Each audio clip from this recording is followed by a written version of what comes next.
दोस्तों नमस्कार। मैं अभिजीत कर्मयोग आध्यात्मिक परिवार में आप सबका हार्दिक स्वागत करता हूं। दोस्तों, आप लोगों ने आज का वीडियो का विषय तो देखा ही होगा। क्या भूत प्रेत हमें परेशान कर सकते हैं क्या? तो आज हम लोग बात करने जा रहे हैं इसी विशेष आयाम के बारे में, जिसे साधारण भाषा में बोला जाता है आत्मा या भूत प्रेत, यानी एक सूक्ष्म शरीरधारी जीव के बारे में बात करेंगे।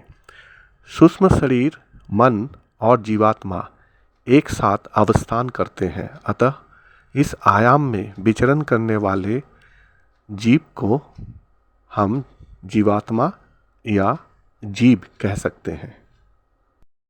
दोस्तों, एक बात यहाँ पे मैं स्पष्ट करना चाहूँगा कि इस वीडियो के माध्यम से किसी भी तरह से कोई कुसंस्कार या अंधविश्वास को बढ़ावा देना या किसी के मन में भय की सृष्टि करना हमारा उद्देश्य नहीं है। यहाँ पे जो कुछ भी बातें मैं आपसे शेयर करने जा रहा हूँ वो सारी बातें ग्रंथों से ली गई है और बड़े बड़े जो विद्वान हैं उनके द्वारा बताए गए बातों को ही यहाँ पे मैं शेयर करने जा रहा हूँ।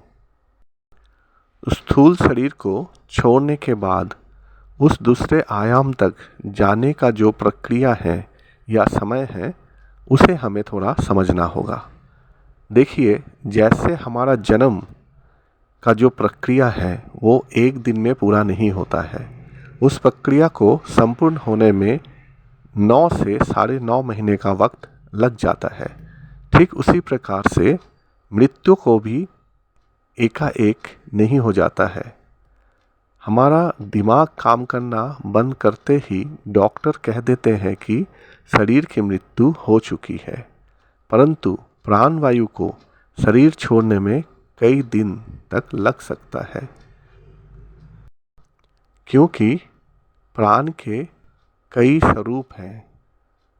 क्या आपको पता है कि शरीर में एक नहीं 10 प्राण होते हैं, जिसमें से 5 मुख्य हैं: समान, प्राण, उदान, अपान और व्यान, जिसके बारे में आज हम लोग थोड़ी सी जानकारी लेने की कोशिश करेंगे।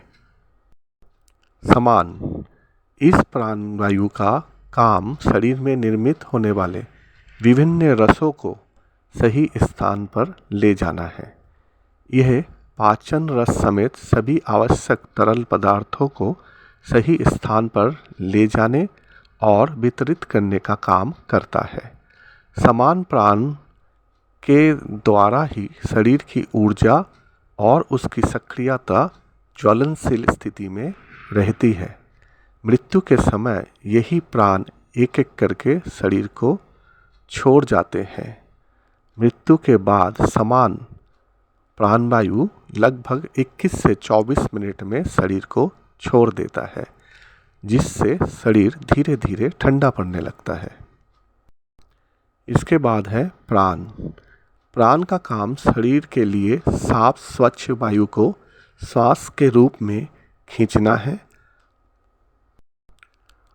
और शरीर में बल को संचारित करना है, यानी प्राण से ही शरीर करे असलियत प्राण में प्राण मिलता है।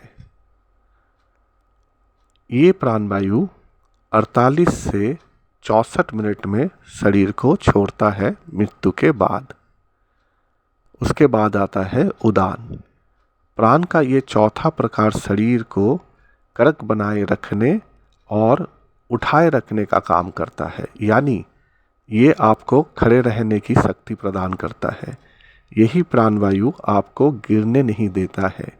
बाहरी नेगेटिव एनर्जी को, यानी नकारात्मक शक्तियों के बीच शरीर को स्थिर खड़ा रखने का काम उदान वायु नामक प्राण ही करते हैं।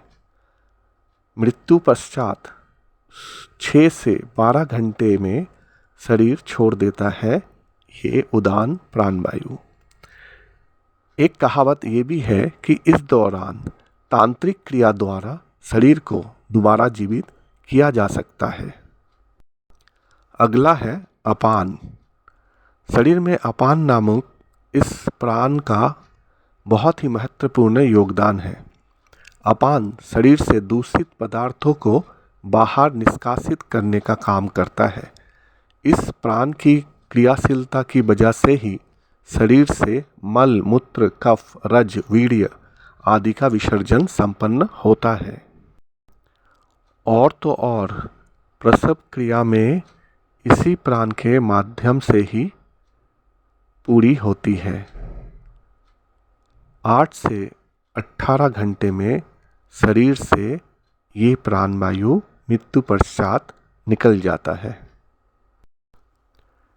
बयान। ये 5वें प्रकार का प्राणवायु आपके शरीर में रक्त संचार, श्वास, ज्ञान तंतुओं को बनाए रखने का काम करता है। प्राण के इसी प्रकार की वजह से आपका दिमाग संचालित होता रहता है। यानी इसको इस प्रकार समझा जा सकता है, जीवन से जुड़े अहम फैसले आपको बयान प्राणवायु ही देता है, जो मृत्यु पश्चात 11 से 14 दिन में शरीर को छोड़ता है। दोस्तों, ये तो हो गई एक लोक से दूसरे लोक तक जाने का समय सीमा। अब बात आती है, क्या उस आयाम में रहने वाले जीवात्मा हम लोगों को परेशान कर सकता है क्या? जी बिल्कुल कर सकता है, पर कब, कहाँ और कैसे कर सकता है परेशान, इसके बारे में हम लोग अगले वीडियो में बात करेंगे, क्योंकि ये वीडियो बहुत लंबी हो जाएगी नहीं तो। आशा करता हूँ आज की वीडियो आप लोगों को अच्छा लगा होगा। आपसे नियमित रूप से जैसे हम लोग अनुरोध करते रहते हैं, चैनल को लाइक, शेयर और सब्सक्राइब अवश्य करें। माँ काली की कृपा से सब खुश रहें, आनंदित रहें, स्वस्थ रहें। नमस्कार, धन्यवाद।